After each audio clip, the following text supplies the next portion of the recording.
سب سے پہلے مانیور روشن لال جی سے ایک سوال کرنا چاہتا ہوں. سوامی دیانند سرسوتی نے جو اپنی جیونی میں لکھے ستار پرکاش میں، اس میں شری کشن جی کو یوگی راج شری کشن کا ہے، جبکہ کہ ان کی کوئی بیویاں نہیں تھی، ایک کے علاوہ.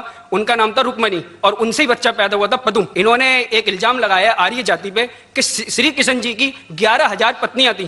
کرپا آپ سمادھان کریں اور اس کا جواب آپ پورن لیں ان سے کہ انہوں نے جو الزام لگایا ہے کیا وہ صحیح ہے یا غلط ہے. جواب کے لیے انشاءاللہ میں حاضر ہوں. ادھر سوال مجھ سے پوچھا جائے گا انشاءاللہ. شنکراچاریہ اگر چاہتے ہیں میں جواب کے بعد اضافہ کرنا چاہتے ہیں میں انہیں دے دوں گا انشاءاللہ. میں بھی طالب علم ہوں الحمدللہ، صرف قرآن کا نہیں، وید کا بھی، مہابھارت، رامائن. انشاءاللہ پہلے آپ کا سوال دوں گا انشاءاللہ، باقی جو شنکراچاریہ نے کہا اس کا بھی جواب دوں گا. بھائی صاحب نے کہا کہ جو میں نے الزام لگایا کرشن کے 16,000 سے زیادہ بیوی تھی، وہ الزام نے وہ آپ کے مہابھارت میں لکھا ہوا ہے. اور کرشن کی ایک بیوی نہیں 8 بیویاں تھے، 8 بیویاں تھے، اس میں سے رکمنی تھی، 8 بیویاں تھی. اس کے بعد 16,100 جب جنگ کے حالت کے اندر انہوں نے 16,100 سے شادی کی. یہ لکھا ہے مہابھارت کے اندر انوشاسن پرو میں. میں آپ کو حوالہ دے رہا ہوں. کسی بھی دھرم میں، کسی بھی مذہب میں جب آپ تقریر کرتے ہیں، جواب دیتے، اس کا حوالہ ہونا چاہیے کتاب سے. میں کہتا ہوں یا کوئی سوامی کہتے ہیں، شنکراچاریہ کہتے ہیں، اس کی ویلیو 0 ہے. میں کچھ کہتا ہوں اسلام میں، اس کی ویلیو 0 ہے. میں حوالہ دوں گا قرآن اور صحیح حدیث کا. تو میرے تقریر میں جتنی بھی میں نے بات اسلام کے متعلق کی، اس کا حوالہ دی چیپٹر نمبر سورہ مائدہ چیپٹر نمبر 5 ورس نمبر 1 یا صحیح بخاری والیوم نمبر 4 حدیث 46. تو یہ جو حوالہ میں دے رہا ہوں یہ مہابھارت میں لکھا ہوا ہے انوشاسن پرو میں کہ شری کرشن نے 16,100 ایک ساتھ میں 8 پہلے تھے، تو وہ 8 کو جڑ کے کل ملا کے ہوتے ہیں 16,108. تو 16,100 ساتھ میں انہوں نے کی وہ جنگ کے حالت میں جب کئی لوگ مارے گئے. تو اس حالات میں تو یہ الزام نہیں، حقیقت ہے. اگر آپ سمجھتے یہ غلط ہے تو آپ کو مہابھارت میں نہیں ماننا چاہیے. اور جو لوگ نے بھی تقریر کی، میں تقریر کے بعد ماشاءاللہ جب شنکراچاریہ نے کہا اور شروع کیا، انہوں نے پوری تقریر میں ایک عربی کی آیت کی تلاوت کی، آیت یا عربی بولیں کلمے کی تلاوت کی، اور ایک سنسکرت کی تلاوت کی. اور کئی لوگ نے جب انہوں نے کہا لا الہ الا محمد رسول اللہ، جب انہوں نے کہا کلمہ شہادت لا الہ الا اللہ محمد رسول اللہ، بہت لوگ نے یہ سمجھا ہوگا کہ جو کہہ رہے ہیں شنکراچاریہ وہ مسلمانوں کو بہلانے کے لیے کہہ رہے ہوں گے. ان کی کیا نیت تھی اللہ عالم، میں نہیں جانتا، میں ان کی نیت کے اوپر شک نہیں کر سکتا. لیکن کیونکہ میں طالب علم ہوں اسلام اور دیگر مذاہب کا، میرے دماغ میں فوراً جو کہہ رہے تھے کہ یہ ایک کلمہ وید کا نچوڑ ہے، پرانا کا نچوڑ ہے، جو وہ کہہ رہے تھے، فوراً میرے دماغ میں وہ شلوکا یاد آنے لگے. اور شنکراچاریہ بالکل صحیح کہہ رہے تھے. ان کی نیت کیا تھی اللہ عالم، لیکن وہ بالکل صحیح کہہ رہے تھے کہ اگر آپ ہندو مذہب کی کتاب پڑھیں گے، انہوں نے صحیح کہا کہ ہندو مذہب، یہ نام جو ہندو ہے یہ برٹشرز نے دیا ہے، انگریزوں نے دیا. یہ ہندو لفظ جو ہے انگریزوں نے دیا ہے، صحیح نام ہونا چاہیے ویدنتی سے سناتن دھرم. یہ ہندو جو نام ہے یہ ہندوازم انگریزوں نے دیا. ہندو نام سب سے پہلے پرشین لوگ نے جب آئے تھے ہمالیہ کے ذریعے، اور جو عرب لوگ آئے تھے ہندوستان میں، انہوں نے نام ہندو دیا. اور آپ انسائکلوپیڈیا بریٹانیکا میں پڑھیں گے والیوم نمبر 20 ریفرنس نمبر 581، اس میں کہا گیا ہے کہ Hinduism is a group of beliefs for people living in India. تو ہندوازم جو لفظ ہے یہ انگریزوں نے دیا ہے، صحیح لفظ ہونا چاہیے سناتن دھرم. اور بالکل صحیح ہے کہ سب سے اونچی کتاب ہندوازم میں وید اور اپانشد پرانا.